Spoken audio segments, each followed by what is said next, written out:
Hi, this is Jason Mikowski at Sustain Strength on YouTube, at jmikowskirdfit on Instagram.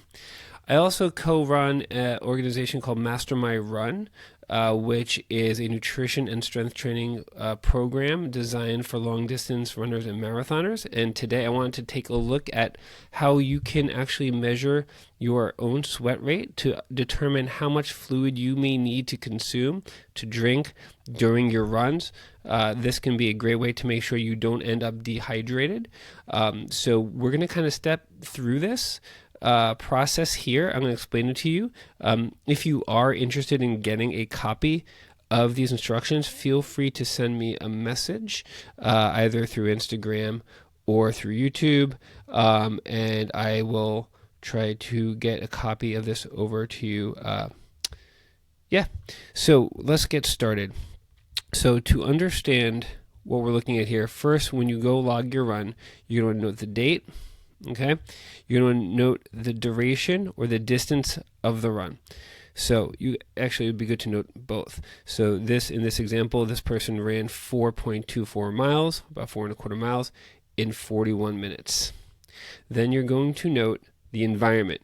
Now, the reason why the environment is important is because your sweat rate will change depending upon how hot or humid the environment is. Typically, a hotter and more humid environment will result in a higher sweat rate. You're going to then want to weigh yourself before you go for your run. Now, you're going to want to weigh yourself without clothes on, as close to as possible the start of your run.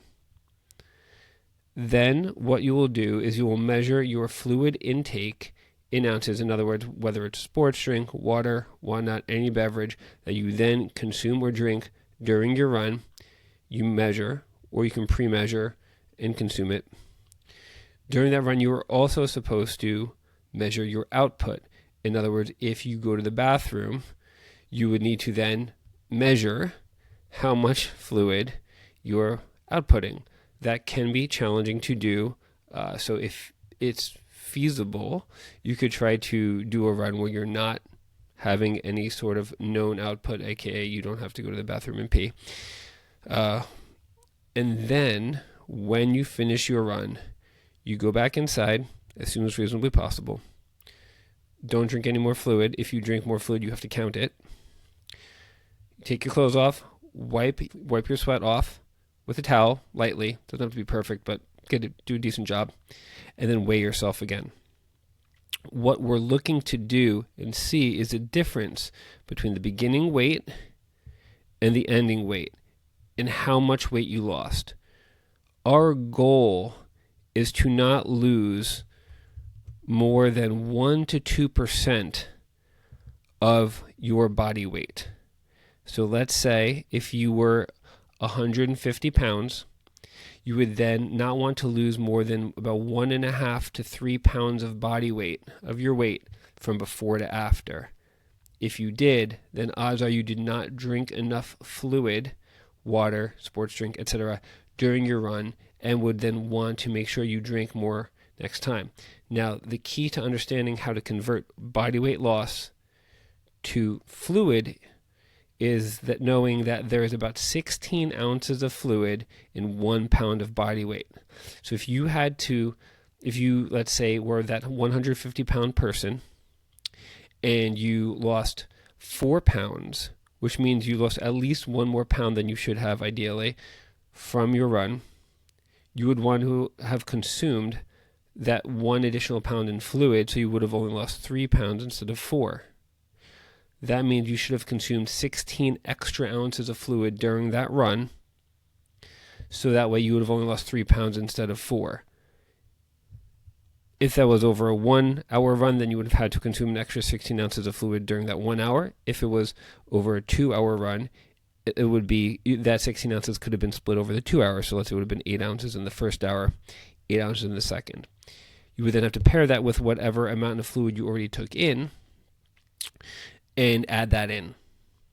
Now, of course, there's only so much we can sometimes tolerate taking in from a fluid perspective. You can only drink so much in an hour.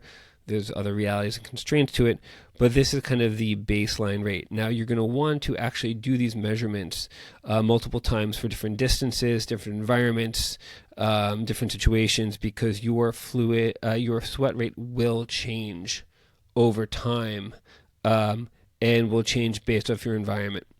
So again, you do want to get a sense of how things maybe change if it's hotter, more humid, altitude if you're an altitude person, pacing. If you're at a faster pace, you're going to probably sweat more as well. So these are all important variables to consider. Also, something if you become more trained and more adapted, you might not necessarily sweat as much, or you might sweat more. So again, these are all things to consider and evaluate as you go along. Just to reiterate, if you are interested in getting a copy of these instructions and how to do it on your own, feel free to send me a message, let me know. You can reach out to me through YouTube channel, Instagram, or through the organization that I co-founded, mastermyrun.com. Myself and my colleague Heather work with marathoners to prepare both nutritionally and through strength training and cross training for long distance runs and marathons. So have a great day and enjoy. Thanks, guys.